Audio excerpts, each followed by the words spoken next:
Palestinians over a court injunction on May 6th of 2021 when the Supreme Court of Israel, in regards to the eviction of Palestinians in Sheikh Jarrah, located in East Jerusalem, clashes between Israeli police and protesters over the decision by the Supreme Court of Israel happened during the holy day of Ramadan. And so the last 24 hours, we've seen this exponential uptick of violence in regards to the Israeli IDF, including the attack of the Aqsa Mosque just 2 days ago, where the holy night of Laylat al-Qadr, Palestinian crowds were throwing stones. They lit fires, chanted "Strike Tel Aviv," and then the Israeli police came and used the overt use of violence. Some police were wearing riot gear. Some were on horseback, using stun grenades, water cannons. They threw stun grenades in the mosque, the Al-Aqsa Mosque, which is considered the most holiest mosque in all of Islam and the third holiest site in all of Islam as well. That attack happened on May 9th in the morning. Hundreds were injured. And in return, Palestinians threw rocks, firecrackers, heavy objects, because they really don't have much in the way of military-grade style weaponry. Meanwhile, the Israeli police started shooting these people with rubber bullets, shooting inside the mosque, by the way, not in the streets. And then, of course, Jerusalem Day, which is the Israeli national holiday commemorating the reunification of Jerusalem in the aftermath of the June 1967 Six-Day War. Clashes were held between the nationalists and the Palestinians in the old city. At least 250 Palestinians were injured. Approximately 153 were hospitalized, according to the World Health Organization. And so militants in Gaza fired rockets into Israel during the night. Hamas was blamed. However, on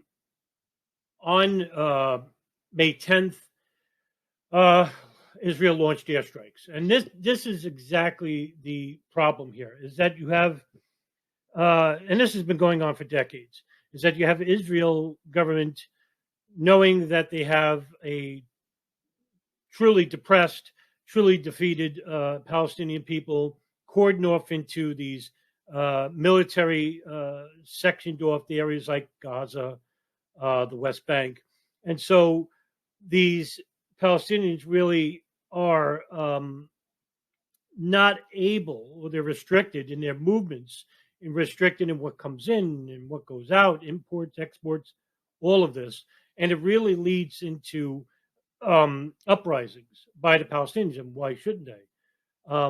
And these uprisings usually happen sometimes when you have militants like Hezbollah and Hamas or the Palestinian Islamic Jihad, where they have these crew-made rockets and they shoot one off or two or a couple, and they injure a couple of people. And then the overexert use of violence by the Israelis. They'll come in, shoot rockets, shoot thousands and thousands of bullets, sometimes tens of thousands of bullets. This waste, this complete saturation of military force. And so and in return, they'll say, we're only defending ourselves. Meanwhile, they have the antagonists in all of this. And, this is not a generalization of, Jewish people. And this is not anti-Semitism to critique the harsh nationalist policies of Israel. Everybody who is interested in human rights knows for a fact that the Israeli government, led by the Likud party, are committing human rights violations. Plain and simple. Every single World Health Organization absolutely agrees with this.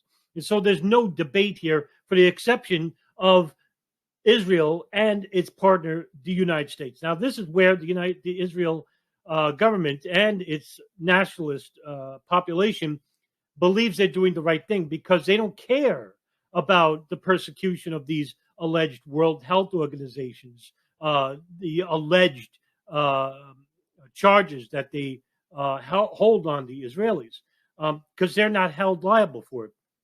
Because the International Criminal Court, which the United States is not a part of, is useless in prosecuting these criminals that hold that are in these governments, and so you have these courts who are powerless to stop. And by the way, Israel is not part of the International Criminal Court as well, and so they can't prosecute, say, Joseph Biden, who's the current president. They can't prosecute Joseph Biden for war crimes. They can't bring him to The Hague, in other words, and prosecute him for war crimes. Same thing for Benjamin Netanyahu. And the reason why they never signed into the International Criminal Court is because of just that. They can get away with crimes that they commit almost daily, and all around the world. But the Israelis, it's basically happening in a very sectioned off, and it's happening in their own country. And they can always use that, hey, we're just defending ourselves. The latest rocket attacks, the airstrikes from Israel actually killed 26 Palestinians. 9 of them were children. 103 were wounded. And, this is really abhorrent. Because if this happens anywhere else in the world, the United States and the legacy media are blaring this. Because heaven forbid, if this was the Palestinians who killed 26 Israelis and killed 9 children and 100 were wounded, you can bet that people like Andrew Yang and Stephen Miller and all these Democrats and Republicans, I'm going to get to that in a second, and the legacy media will be blaring that headlines for the last 5 hours, right? Every legacy news media that is with the United States coalition and with the Israeli government that aligns with them through their powerful lobby. The Israelis have a powerful lobby. And of course, the Palestinians and the Arabs in general are going to be blamed, the Muslim Ummah in general. And so just the latest, just to show you that there is no major difference between the Democrats and Republicans inside the United States, you had Andrew Yang actually tweeting today the most outrageous statement of all. And that was, I'll quote you, "I'm standing with the people of Israel who are coming under bombardment attacks and condemn the Hamas terrorists. The people of New York will always stand with our brothers and sisters in Israel who face terrorism and preserve." End quote. Wow, right? And this is a Democrat. This is considered a progressive in New York who basically espouses human rights, right? Wow, right? That's the power of the AIPAC lobby. That's the power of the Israeli lobby, is that between the Democrats and Republicans, when it comes to their Middle East interests, they act as one unit. There is no left and right. There is no paradigm here, no political difference. They may have differences between healthcare or Social Security, sure.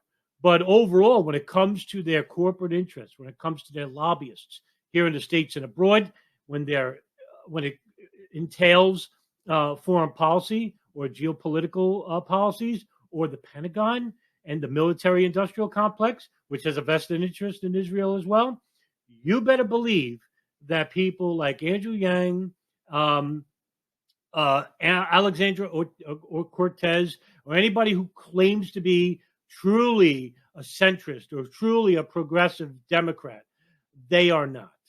They're only telling you that so they can get your vote and make you believe that they are.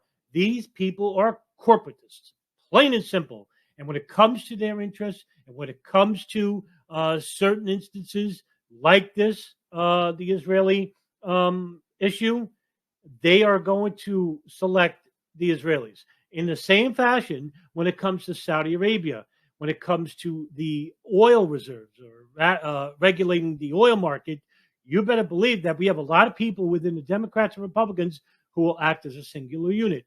And remember that, because these are the same people who actually go against the 9/11 victims' families and the law firms like Motley Rice and Needler, who are trying to represent the victim families and trying to prosecute the Saudis for funding the hijackers. Well, they don't have your best interests in mind, these Democrats and Republicans. They never have, they never will. And it's high time that we, the people, start not voting at all.